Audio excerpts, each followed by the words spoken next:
Hello and welcome. I'm Rawia Alami and this is the Dailies, where we take a look at important news stories, reports, analyses and articles published in newspapers and media outlets across the world. Many themes ran across most newspapers today. Israeli Prime Minister Netanyahu's meeting with President Trump, which concluded without any announcement of breakthroughs in the Gaza ceasefire talks, as well as President Trump's frustration with Putin and his change of stance on Ukraine. Many newspapers continue to focus on Trump's warning of retaliatory tariffs to 14 countries if no trade deals are reached by August 1st. While American newspapers reported on the Supreme Court's ruling that the American administration can move forward with plans to slash the federal workforce and dismantle federal agencies. Finally, President Macron's state visit to the UK continued to attract a lot of attention from British newspapers and media outlets. We'll start with the Times of Israel, which detailed the latest developments in Gaza ceasefire negotiations following a White House dinner between President Trump and Prime Minister Benjamin Netanyahu. Israeli officials reported that 80 to 90% of a deal with Hamas focused on hostage release and a truce has been agreed, reflecting close coordination between Israel and the U.S. However, the core issue of whether the agreement will end the war or merely pause it remains unsettled, with Hamas seeking a permanent ceasefire and Israel insisting on a temporary halt. The report also highlights that talks in Doha continue, with progress on humanitarian aid mechanisms, but key disputes remain unresolved. It also highlights strong U.S.-Israel cooperation on Iran and also regional security, but notes that finalizing the Gaza deal may still take time.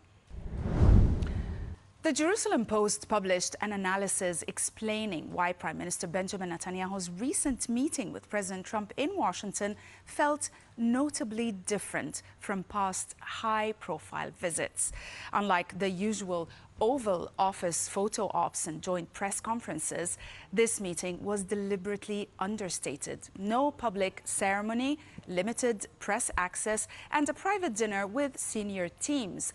The subdued format reflected the gravity of ongoing diplomatic negotiations, including sensitive talks on a Gaza ceasefire and also Iran, where discretion was vital to avoid derailing the progress.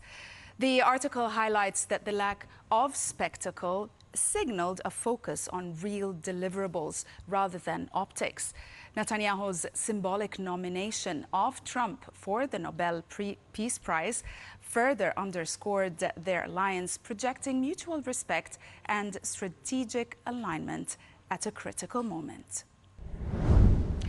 The Guardian examines Israeli Defense Minister Israel Katz's controversial proposal to create a humanitarian camp on the ruins of Rafah, making a shift from rhetoric to operational planning for the mass forced displacement of Palestinians from Gaza. Katz outlined measures for a humanitarian city where Palestinians would be confined, with some potentially deported abroad.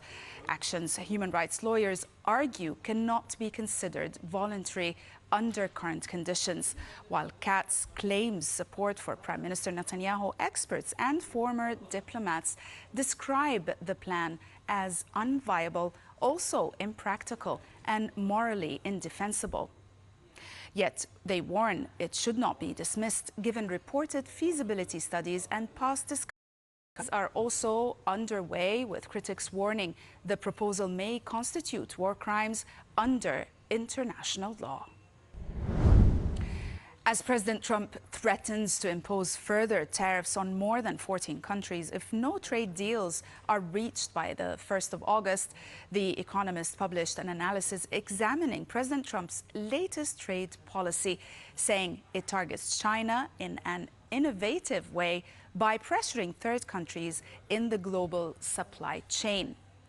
The analysis explains that rather than imposing new tariffs directly on China, the US is threatening steep tariffs on nations like Vietnam and Japan and South Korea unless they reduce Chinese content in their exports to America.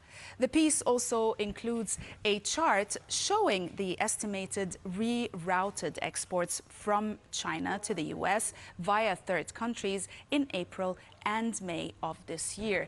Notice how these Chinese exports that have been rerouted through third countries can reach up to $2 billion in the case of Vietnam and slightly less in Thailand. And as you can see on the chart, they are all present, at least in the first three, with Vietnam, Thailand, India in big numbers as well, with a big value in billions of dollars.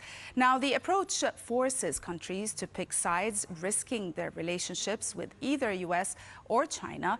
And the article highlights concerns over transshipments where Chinese goods are relabeled to avoid tariffs and notes that stricter rules on local content could disrupt manufacturing in Asia. Ultimately, the piece suggests that Trump's strategy may hobble China's influence, but also risks trade tensions and supply chain complications worldwide. Moving on to the New York Times, which reported on President Trump's abrupt shift in policy towards Russia and Ukraine. After months of stalled peace efforts and a pause in U.S. weapons deliveries, Trump publicly expressed deep frustration with President Putin, calling his gestures meaningless. Now, this disenchantment, combined with improved dialogue with Ukrainian President Zelensky, led Trump to resume shipments of key munitions to Ukraine, including Patriot interceptors and precision-guided missiles. The decision also follows growing concerns about U.S. weapons stockpiles and mounting Russian attacks on Ukrainian cities. The report highlights the internal debates and confusion over who ordered the pause, as well as the political fallout, with critics warning that withholding aid weakened Ukraine's defenses. Ultimately, Trump's reversal was welcomed by Ukraine and supporters of a continued military assistance. The Telegraph reported today on President Macron's state visit to Britain, examining Macron's pointed demands to UK Prime Minister Keir Starmer, blaming the UK for record Channel migrant crossings. Macron insisted indeed that Britain must reduce its pull factors for migrants to secure a new one-in, one-out deal, allowing illegal Channel migrants to be returned to France for the first time since Brexit. The report further explains that his three key demands are crack down on illegal work and welfare access, tighten controls on the gig economy, and create legal family reunification routes for genuine asylum seekers. Macron argues that the UK's black market and lax enforcement make it an attractive destination. The piece highlights the diplomatic tension as both leaders seek a workable Anglo-French migration pact amidst rising Channel crossings and EU concerns. In an exclusive report, the Washington Post investigates Director of National Intelligence Tulsi Gabbard's push to access internal communications from leading U.S. spy agencies through her Directors Initiative group.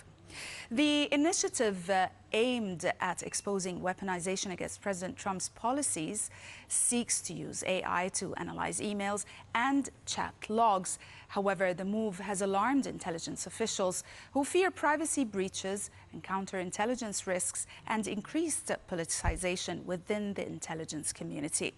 The article also details resistance from agencies which have so far withheld sensitive data and highlights the chilling effect on morale following several high-profile firings. While Gabbard's office frames the effort as a drive for transparency and accountability, critics argue it threatens the non-partisan integrity of the U.S. intelligence work. And we'll end with the Wall Street Journal, which published an exclusive report exploring the internal battle for control at the Department of Government Efficiency following Elon Musk's departure. Despite officially leaving, Musk's presence endures through his close ally, Steve Davis, who continues to advise DOGE staff and push for Musk's vision. The White House, concerned about lingering outside influence and divided loyalties, is working to diminish DOGE's autonomy by reversing contract cuts and empowering agency heads over DOGE personnel. The article details infighting with some staffers loyal to Musk and others aligned with President Trump, especially after the recent split.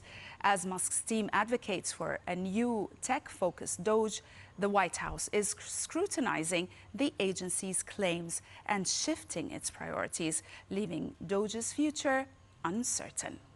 That's it for today. Thanks for watching.